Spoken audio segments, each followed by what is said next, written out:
ready to go. If the beat hits, I'm ready to go. If the beat hits, I'm ready to go, ready to go. If the beat Welcome to a brand new season of Varsity for your home for high school sports. I'm Alessandra Pontbriand. He, of course, is Justin Barney. And all season long, we're bringing you the biggest teams, top players, and can't miss moments in high school sports. Join us every Thursday night at 10:45 right here on News4JAX. Yeah, fun season. Kind of wrapping up all the fall sports. We had a state champion in football. So many good girls soccer teams now. It's just a really good time. It's good to be kind of through the Jaguar season, right? That's such a huge shadow on things, but great season for the Jaguars and a lot of great seasons for high school teams. Okay, well, let's get right to some football news. Monday night is the College Football National Championship between Miami and Indiana. We have a few local guys competing. Of course, the star is going to be Hurricanes quarterback Carson Beck. But here's a look at the other 4 players competing. Yeah, a lot of good guys on there from all over the area. Miles Kendrick, of course, Amari Farrell from Columbia. They're playing on the Indiana Hoosiers. And of course, everybody knows about Carson Beck, former Mandarin and Providence football star, led the Mustangs to a state championship back when he was there. And of course, at Georgia last year, and now doing it for the Miami Hurricanes. Of course, Matthew McCoy of Creekside and Derek Plaz, nice offensive lineman from Mandarin. He is with the Miami Hurricanes. So congratulations to those guys. We'll be watching them on Monday night. And Miami's hoping to win their 6th national championship, their first since 2001. They're also the first team to play in the championship game in their home stadium in the modern era of college football, while Indiana hoping to win their first ever national championship. Okay, so to some high school football news. Each season, there are a ton of head coaching changes. Programs in Northeast Florida and Southeast Georgia, they demand success. And when a team can't find that, changes are inevitable. Well, the offseason,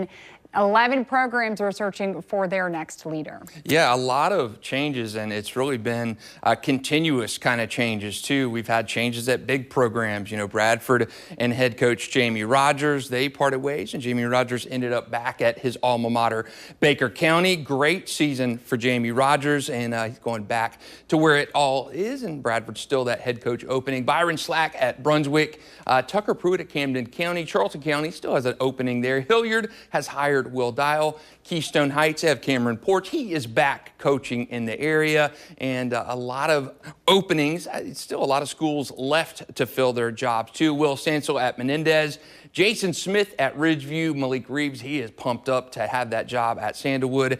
And Robbie Pruitt, very well-known name from Williston University Christian up there in Georgia. He lands back at Union County, a place he led to 3 consecutive state championships. Well, you just talked about Camden County High School football. They just signed their new head coach. He has 9 years of coaching experience. Hopefully he can bring some stability to the Wildcats program. Yeah, and Tucker Pruitt, a really good young coach. He cut his teeth at Fitzgerald, and we talked about Robbie Pruitt a second ago. Well, that's his son. Robbie Pruitt is Tucker Pruitt's dad, and Robbie Pruitt, a legend. We've talked about him on the show before, the first coach in high school football history to win 200 games in both Florida and Georgia. Now he's back at Union County, a place where he built the state's longest winning streak, had 3 consecutive state championships.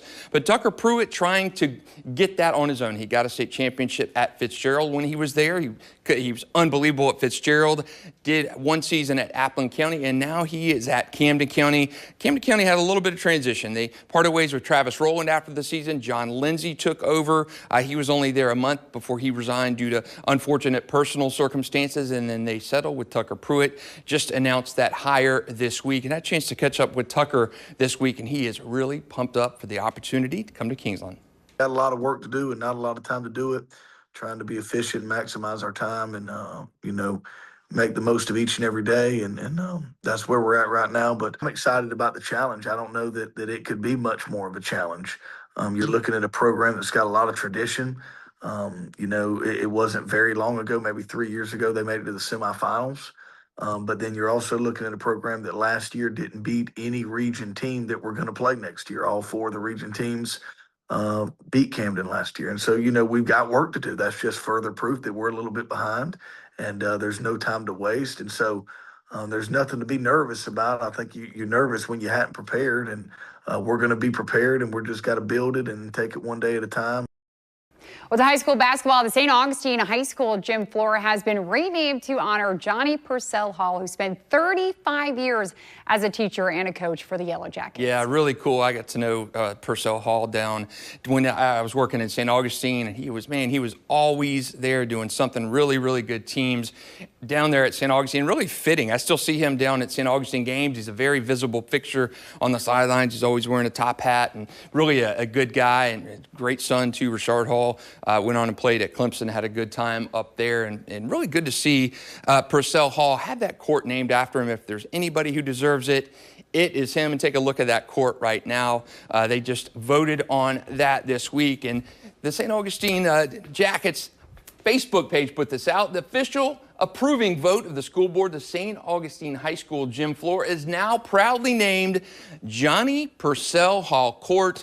And if you know anything about St. Augustine basketball, you associate it with Purcell Hall. He has done so much for that program, and really cool to see him get his own name on the court. Of course, they have Joey Wiles Field, Walt Slater Field. Really cool to see St. Augustine honor a lot of those coaching legends, and Purcell Hall is the latest. Okay, well, we'll stick with boys high school basketball. And to the new Super 6 rankings, Justin, which teams are ranked among the best in our area? Yeah, it's some interesting shakeups this week. You know, had Impact Christian. They moved up last week to solo #1, but Jackson coming off an unbelievable week, 2 really big wins over Mainland, and then the Gainesville, the Rocks national team. So I moved them back into a tie for first.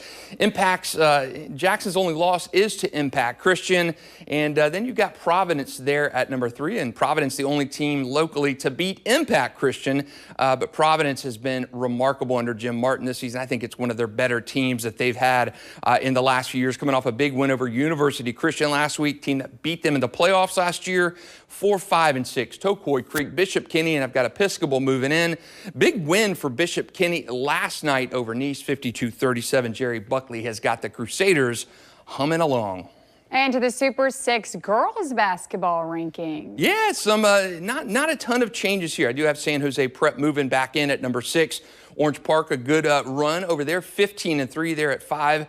And my top 4 remain unchanged. Providence, they lost to #1 Bowls earlier this week. GG Bistro is still a very good team. Tocoy Creek, one of the best in the area. Bishop Kenny at 16-1. They are just on fire over there at BK. And then Bowls and Kelly Stevenson. Seems like they have players hitting milestones each week. Terrell McCoy, Evie Freeman, Presley Norman, all those girls at Bowls doing really good this season. This is their 4th week in the #1 spot. When Varsity 4 returns, we will be throwing it back to one of the best high school players in our area who went on to have a remarkable college and professional basketball career. We'll be right back. Welcome back to Varsity 4. Now, Northeast Florida has produced really talented girls soccer players and teams. Now, countless state titles have been won, especially in St. Johns County. So, Justin, take us through this week's Super 6 girls soccer rankings. It just came out earlier this afternoon, and really, when you talk about girls soccer in the state of Florida, it is unprecedented what these teams have done here. Ponte Vedra at #1. Defending state champ. Bartram Trail at #2, defending state champ. And I should mention Ponte Vedra and Dave Silverberg, #1 ranked team in the entire country at this point, too. So that is pretty remarkable for those girls, and then Coach Silverberg and Ponte Vedra. Creekside at #3. They've got a big one against Bartram Trail on Friday night. Bishop Kenny hanging in there at #4. BK's got a big win over St. John's Country Day this season. St. John's Country Day, of course, they are unmatched in state history. Mike Pickett has a dynasty over there. They're at #5, and then Beachside hanging in there at #6. Beachside's got a good team. The problem is they're going to run into Ponte Vedra in both the districts and in those regional playoffs. Okay, well, as we wrap up the Varsity 4, Throwback Thursday is video of one of the best high school athletes who went on to have a remarkable college and professional basketball career. Yeah, we throw it back all the way back to Dee Brown. Remember, he played at Bowls and under the iconic Buddy Ward and really did some great things for Bowls. But Dee Brown, people probably remember him more for his time at Jacksonville University from '87 to 1990. He is left his mark on basketball here in the area. Seeing the old Coliseum, Dee Brown throwing it down. He remains in the school's top 10 in multiple categories, and he still holds a JU single season steals record with 88. And of course, after he was done with JU, now people probably really remember him for this. It's the NBA Slam Dunk champion back in 1991. He was a first-round pick of the Celtics, and of course, the iconic Reebok pump. He pumped his shoes up before he did the no-look dunk, and D. Brown whooshed his way into history. Got a lifetime contract with Reebok out of that as well. So he has done remarkable things in his playing days and in his post-playing days. Still an ambassador for JU. Really cool to see those old videos in the old Jacksonville Coliseum too. Okay, well, next week we will be debuting our all News4JAX area team. So do you have a sneak peek for us? Yeah, we got a lot of, it's kind of rewinding the clock back. And every year we look at the best athletes of the fall, the winter, and the spring sports season as well. We're unveiling our fall sports top athletes and teams starting next week, and some names that you'll really know, some really great seasons in swimming and volleyball and football and golf. And man, I'm looking forward to getting those out starting next week and talking to all the athletes of the year over the last week. It's been fun. Okay, well, don't miss Varsity 4 each Thursday, 10:45, right here on News4JAX. Join Justin, Barney, and I as we spotlight the biggest teams, top players, and can't miss moments in high school sports. Varsity 4 is your home for high school sports. Thanks for joining us tonight. We'll be here again next Thursday, of course. Justin, I'm excited to see who our all-area teams are and our players of the year. But thanks for watching, and that's your look at sports.